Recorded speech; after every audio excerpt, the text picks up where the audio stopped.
Olá, sejam bem-vindos à Rádio Spot, o podcast oficial da Sociedade Brasileira de Ortopedia e Traumatologia.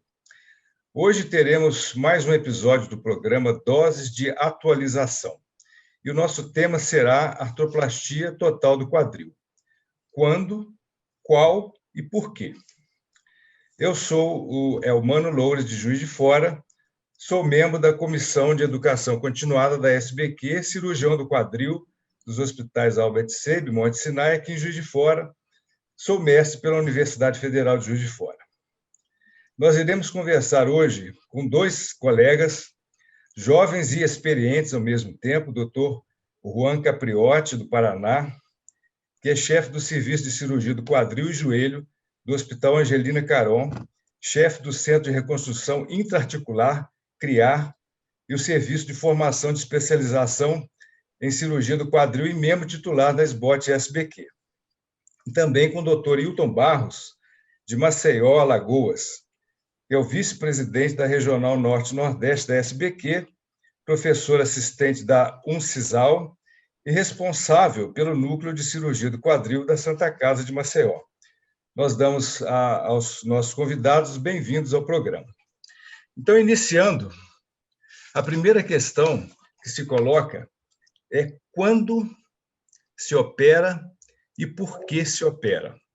Ou seja, em rápidas palavras, eu gostaria de ouvir de vocês qual a sua abordagem inicial de um paciente com coxartrose. Vamos começar pelo Wilton Barros, de Maceió. Olá, pessoal. Queria agradecer à SBOT pelo convite, é uma excelente iniciativa, né, dando mais conhecimento para os associados. E entrando no tema já, normalmente quando eu atendo um paciente com osteoartrite, eu procuro saber as expectativas daquele paciente. Muitas vezes ele já tem um quadro de dor acentuada, que já está limitando as suas atividades no dia a dia, e a gente precisa entender o que é que ele espera quando a gente indica a cirurgia.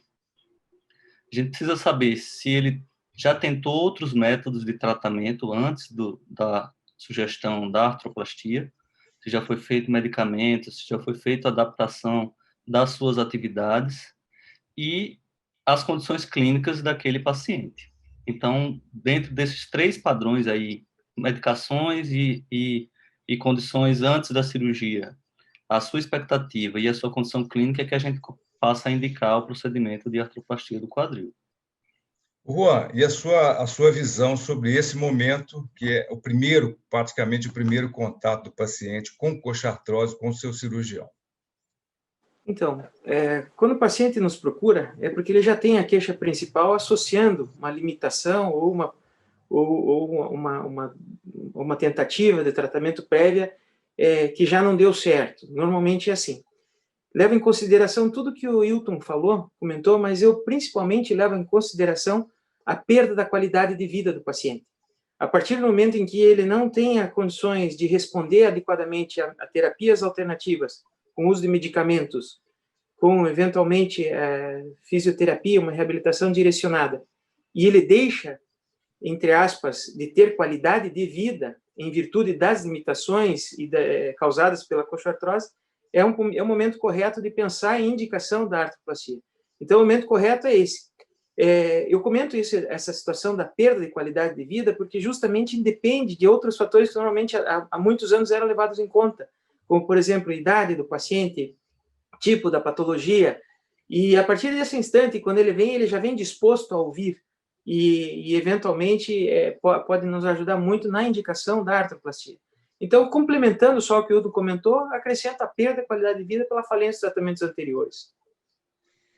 Eu destaco aqui um trabalho que foi publicado no final do ano passado no Lancet, uma meta-análise, e ela disse o seguinte, que 58% de todas as artroplastias, todas elas, estão funcionantes hoje em dia após 25 anos.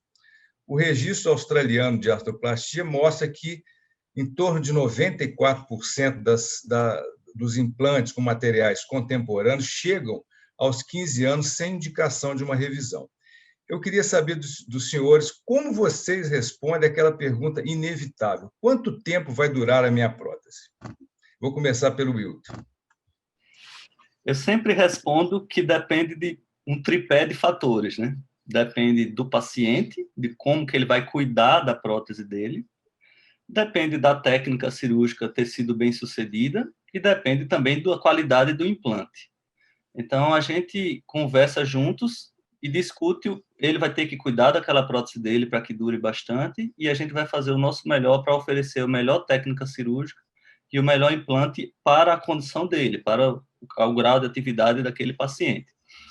Falando em relação ao tempo, né, a gente puxando essa história do tempo e da idade, como o Juan falou, a gente tinha um mito aí, né, de dizer que o paciente só poderia fazer uma prótese depois de tantos anos, né? E como o Dr. Mano falou também. E hoje, com as próteses, com a melhor qualidade dos implantes e com a melhora da técnica também que a gente tem visto, essa informação do Lancet de que as próteses duram mais do que 25 anos é bem vista na prática, na nossa prática, né? Então, a gente pegar um paciente mais jovem, muitas vezes, a gente sabe que a gente vai dar qualidade de vida para ele desde uma idade onde ele poderia aproveitar mais essa qualidade de vida. Então, é isso que a gente costuma discutir com o paciente. Isso faz uma diferença importante. Muito bem. E você, Juan? Porque existe aquela história, o paciente pergunta, doutor, é verdade que daqui a 10 anos tem que trocar esse implante? Então, essa é a pergunta, parece que eles levam um protocolo, exatamente, eles querem saber quanto tempo vai durar esse implante. E eu acrescento em tudo que o Hilton comentou, que é uma realidade mesmo, a gente tem que salientar a técnica, a opção do implante, como usa, e tem que sempre, eu sempre faço isso, eu comento com o paciente, você vai trocar uma série de limitações que você tem hoje por regras, certo? Se você exacerba essas regras em termos de que a prótese pode te autorizar a fazer uma gama enorme de atividades, isso não vai ter uma boa resposta para o teu corpo. Mas se você for uma pessoa disciplinada, você pode estender essa durabilidade, acrescentar os fatores ditos pelo Hilton, a regra passada para o paciente. Por exemplo, ele pode fazer atividade física? Pode fazer atividade física, mas não deve exagerar nessas atividades. Ele vai trocar por uma bateria de regras que tem que ser seguidas. E isso vai ajudar a preservá-lo, em cima do que o Hilton comentou, ajudar a preservá-los. E realmente eu me baseio muito na literatura também para comentar a expectativa de durabilidade, sabe, dos pacientes. Porque essa pergunta deles é clássica, né? Ele já vem assustado, vem preocupado com o procedimento cirúrgico inicial, que dirá você já falar num segundo imediatamente, né? Então, precisa ser bem esclarecida essa situação. Excelente pergunta, doutor Eumano, excelente pergunta. Eu tenho um outro tema que eu acho importante nessa fase. Nós somos cirurgiões, está todo mundo doido para operar, né? É o nosso segundo bloco. Mas aqui nós estamos conversando com o paciente. E todo mundo sabe que as artroplastias têm um excelente resultado funcional, todas as vantagens das artroplastias, mas é uma cirurgia de grande porte e pode ter complicações, muitas vezes devastadoras, tanto para o paciente quanto para o cirurgião. Eu queria saber de vocês como vocês abordam essa questão no momento em que essa operação é indicada. Vocês são incisivos ou abordam a coisa de uma forma mais suave? Vocês valorizam muito o termo de consentimento? Eu gostaria que vocês rapidamente falassem sobre esse ponto. Pode começar pelo Wilton. Vamos lá.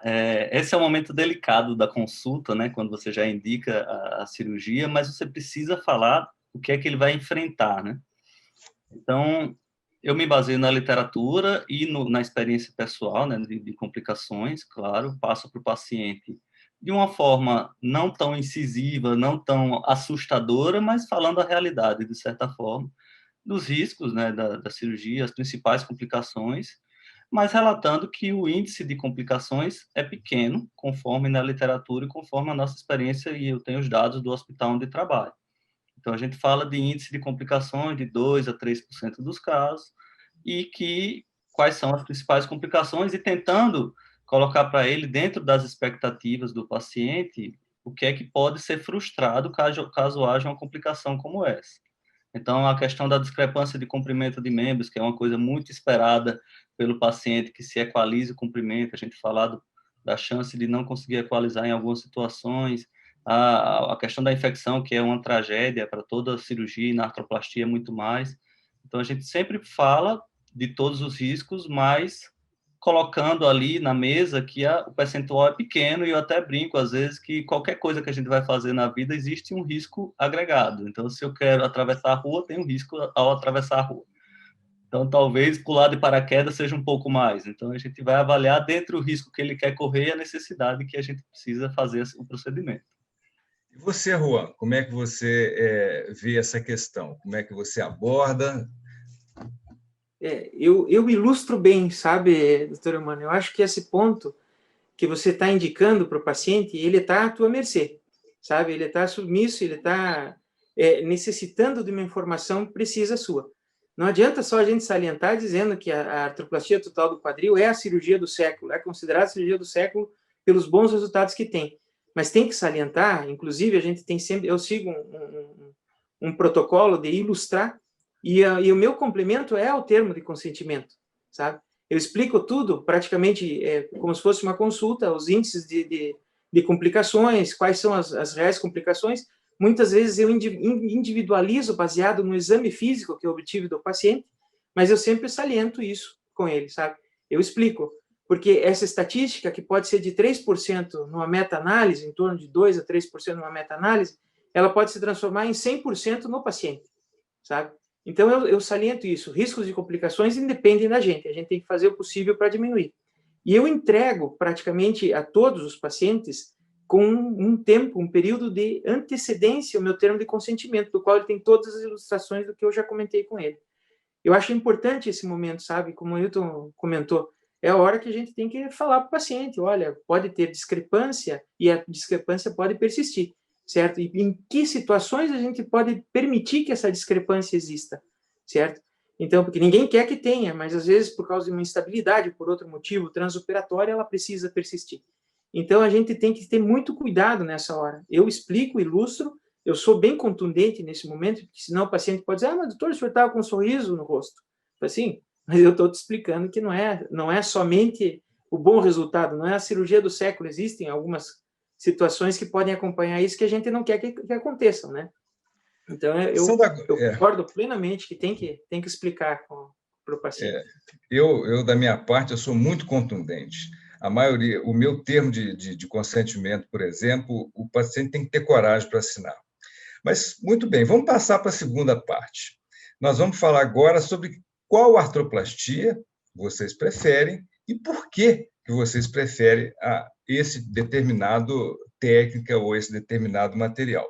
Então, só para começar, é um assunto que é sempre polêmico. Vamos falar de via de acesso, rapidamente. Nós fizemos uma enquete recente na SBQ que mostrou o seguinte: em torno de 37% do cirurgião brasileiro faz uma via lateral ou anterolateral, 60% uma via posterior e agora em torno de 3% preferindo a via anterior. Em que time que vocês estão? Ailton. Eu estou no time da via lateral, tá? Eu faço a via de Hardinge. Foi por uma questão de escola, que eu aprendi assim, e me adapto muito bem a ela e sou satisfeito com os resultados da via, tá? Então, é uma via que supostamente teria mais uma insuficiência de musculatura abdutora, mas que você fazendo uma boa reinserção da banda da musculatura abdutora do tendão conjunto, muitas vezes até utilizo o âncora para reinserir em pacientes mais jovens, e eu não vejo esse resultado ruim. E o resultado da via em termos de estabilidade e de acesso, para mim, funciona muito bem.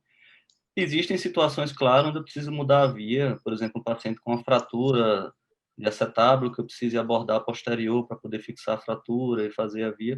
Para mim, não é tão confortável, mas eu estou habilitado a fazer e isso é o que precisa, né? Você precisa saber também fazer as outras vias para em algumas outras situações. Ok. E você, Juan? Eu faço parte da via posterior, certo? Por formação de escola e por opção mesmo, pela minha praticidade, pela usualidade, acabei optando por fazer a grande maioria das minhas vias sendo posteriores. Recentemente eu tenho feito a via anterior, sabe? A via anterior de Reuter a gente tem praticado, mas não em tão grande volume pela dificuldade técnica que é a curva de aprendizado. Coisa que eu já não tenho tanta dificuldade pela minha opção, tanto quanto o Ailton, que ele faz a via anterior, a via de Hardinge, eu faço a via posterior. A gente opta pela praticidade, né? Pelo aprendizado da curva, pela facilidade disso. Com relação a acessos minimamente invasivos, vocês têm alguma simpatia por esse tipo de técnica? Hilton? Eu tenho simpatia, mas eu acredito que o mais importante numa artroplastia, para longo prazo, é um bom posicionamento. Então, se o acesso for te dificultar o posicionamento dos implantes, ele não deve ser considerado menos invasivo. A gente tem que tentar o menos invasivo possível, desde que não atrapalhe o seu adequado posicionamento dos implantes. Eu acho que é interessante a gente aprender novas vias. No caso, a via anterior tem ganhado espaço, né? Principalmente por agredir menos a musculatura, mas desde que a gente consiga fazer confortavelmente e posicionando bem os implantes. E você, Juan? Você tem alguma experiência ou tem vontade de ter? Não, eu já fiz vários acessos em torno de 10, 12 centímetros, que não são considerados minimamente invasivos, sabe? Mas desde que eles me permitam a visualização e o posicionamento adequado dos implantes. Quando eu me comprometo a fazer uma cirurgia, eu acho que a principal objetivo é a segurança do resultado, sabe? Então, eu sou fã, gosto de ver o pessoal fazendo esse tipo de acesso. Eu já fiz vários acessos pequenos, minimamente invasivos, como eu já falei, mas, eventualmente, eu opto sempre na curva, desde que haja segurança para o resultado, eu não me importo com o acesso. Vamos avançar um pouco mais e falar, então, sobre a escolha do par tribológico. É um assunto que todo mundo sabe que eu gosto muito. Então, eu gostaria, como os senhores escolhem o par mais adequado para o seu paciente? É o mesmo para todo mundo ou vocês têm um critério por faixa etária, por demanda funcional? Eu gostaria de ouvir, então, vamos começar dessa vez, vamos inverter, o Juan está na tela, ele que vai falar primeiro. Então, a minha opção, eu levo muito em consideração o par tribológico, a faixa etária, certo? A faixa etária e acompanhado de perto pela demanda do paciente, sabe? Até 55 anos, eu faço sempre cerâmica poli. Cerâmica. Acima de 55 anos, eu indico o par tribológico cera poli. E você, Hilton? O padrão idade é o que eu utilizo, mas eu tento adaptar isso para a idade fisiológica, né? O quanto que o indivíduo tem de atividade mesmo, se é compatível com aquela idade. Então, eu costumo usar em pacientes acima de 40 até em torno de 60 anos, 65, eu costumo usar cerâmica poli, tá? Pacientes extremamente jovens, quando preciso, eu uso par tribológico cerâmica, e no paciente mais idoso, eu uso um metal polietileno cross-linked, que eu acho que vai atender bem na relação custo-benefício, acima de 65, 70 anos de idade. Agora, às vezes, eu pego um paciente de 70 anos que é muito ativo e aí eu acabo indicando cerâmica polietileno. E quando o paciente é do SUS, muda tudo ou não muda nada? Pode começar, Hilton. Vamos lá. Eu entendo as dificuldades do SUS, mas eu tenho o conceito de que eu não posso tratar diferente o paciente SUS do paciente privado. Então, eu brigo, se o paciente é muito jovem, eu brigo com todas as forças para conseguir um par tribológico adequado para ele. Porque até para o SUS, eu imagino que se eu faço uma cirurgia num material de pior qualidade, pior durabilidade no indivíduo jovem, vou estar criando um problema para mim mesmo daqui a 10 anos ou até menos, em algumas situações. Então, a gente tenta brigar administrativamente para conseguir um material específico para aqueles casos. Lógico que a gente tem uma flexibilidade maior, eu não vou pegar um indivíduo de 65 anos e vou dizer que eu vou querer uma cerâmica polietileno se eu não tiver. Mas pacientes mais jovens, a gente tenta buscar sempre um par tribológico de melhor durabilidade. E você, Juan, sua visão sobre essa situação que muitas vezes é um drama para muitos de nós, né? Sim. Eu sempre presto orientação para o paciente. Eu não mudo a minha indicação, sabe? Mas eu tenho que me adaptar a uma condição que independe da minha vontade. Logicamente, em casos extremos que precisa ser, eu explico para o paciente e ele pode recorrer junto a algum órgão público a aquisição dessa, ou autorização desse tipo de material específico. Eu já tive pelo SUS a opção de próteses que permitiam o uso de par tribológico de maior valor, e hoje é mais difícil conseguir isso. Mas eu oriento o paciente que a opção ideal seria essa, e eventualmente, se ele consegue recorrer com isso, melhor. Se não, eu normalmente uso o par tribológico, porque daí também o perfil do meu paciente do SUS é de uma faixa etária mais alta em cirurgias eletivas, né? Então, a gente acaba usando o par tribológico polietileno metal, certo? Mas isso pela faixa. Então, se enquadra exatamente no que o Hilton comentou, a minha complementação de comentário, certo? Mas eu não deixo de informar qual seria a melhor opção para o paciente. Que isso eu acho que a gente tem que fazer. Nosso dever deve ser informar, né? Discutindo, então, um pouco mais sobre o implante, a gente vê o seguinte: 96% das artroplastias nos Estados Unidos são não cimentadas. Eles dizem que tem serviços de residência nos Estados Unidos que o residente nunca viu cimento na vida. Pelo registro australiano, que eu acho mais eclético, muito atualizado, 65% do fêmur é não cimentado e 97% dos acetábulos também. Então, qual que é a preferência dos colegas? Como é que vocês abordam a questão da fixação do implante e qual tipo de implante que vocês preferem e se isso está adequado ao perfil de cada paciente ou se vocês fazem uso de uma padronização? Então, vamos começar pelo Hilton. Vamos lá. Eu sou de escola de não cimentada, tá? Então, preferencialmente, eu busco usar uma prótese não cimentada.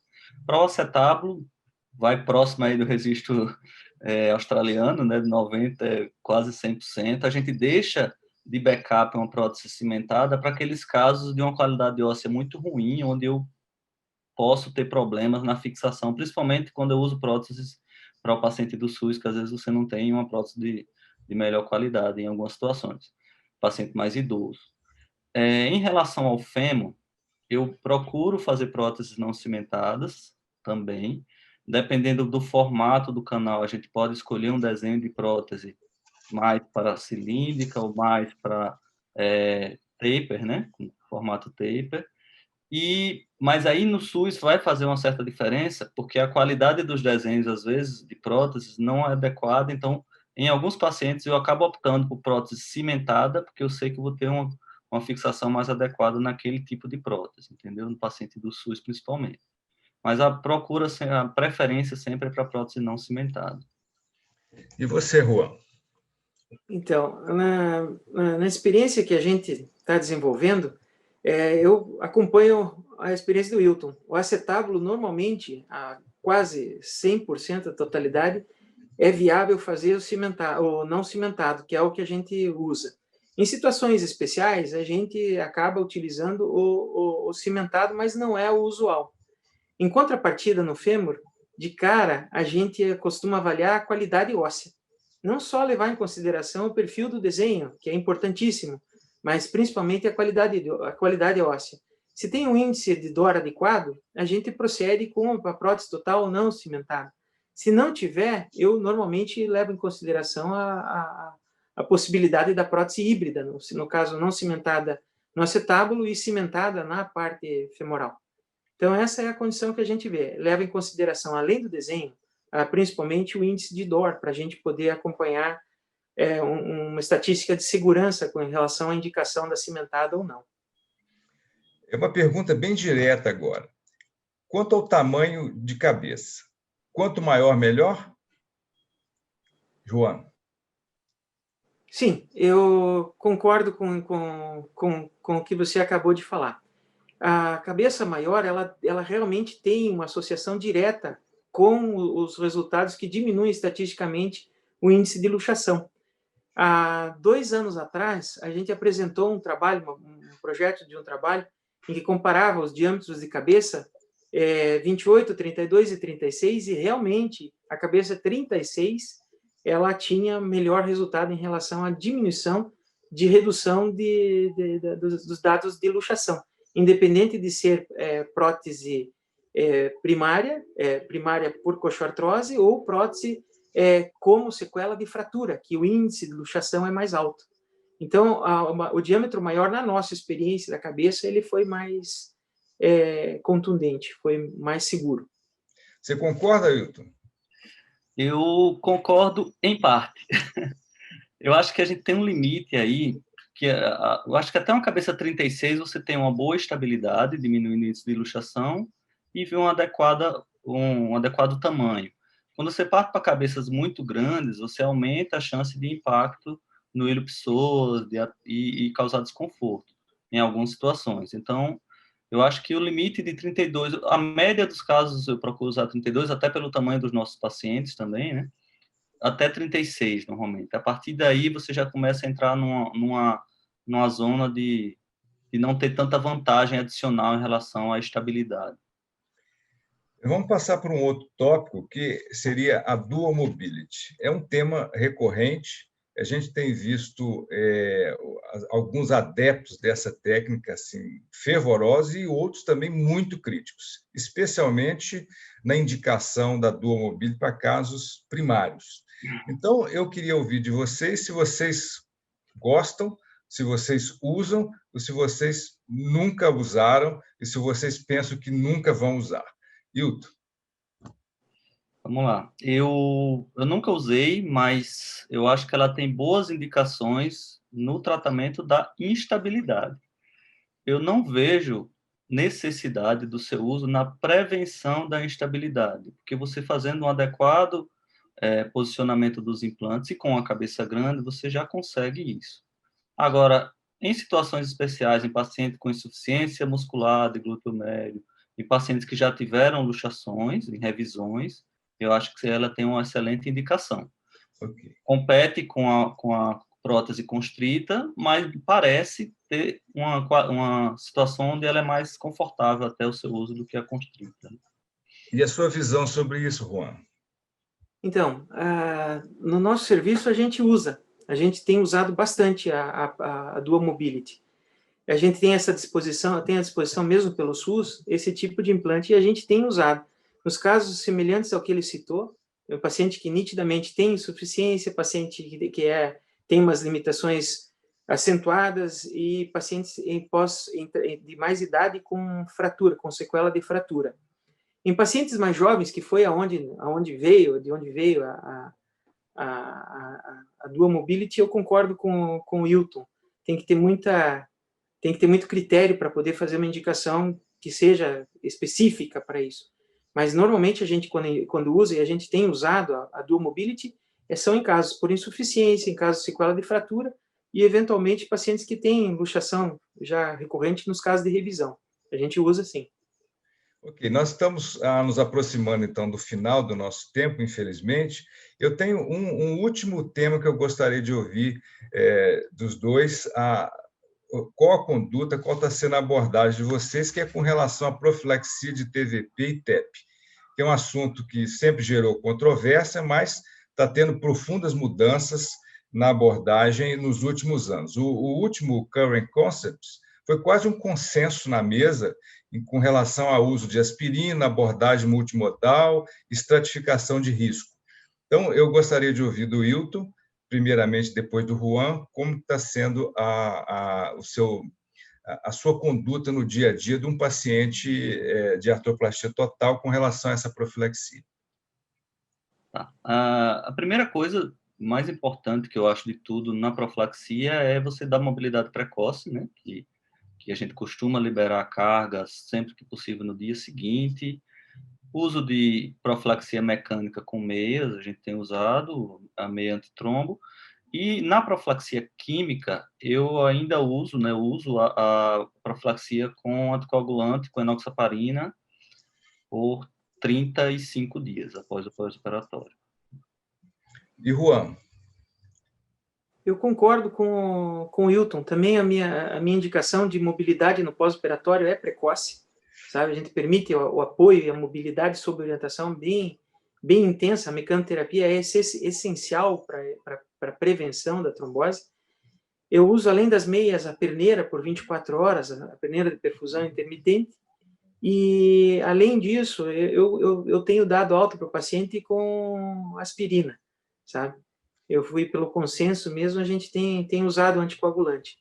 Apesar de ter muita controvérsia, eu opto pela possibilidade de estar fazendo uso do anticoagulante em um período pós-operatório, pelo menos por 30 dias. Sabe? Eu acho que é uma segurança que, se o paciente pode apresentar alguma complicação, melhor prevenir do que tentar remediar após, né?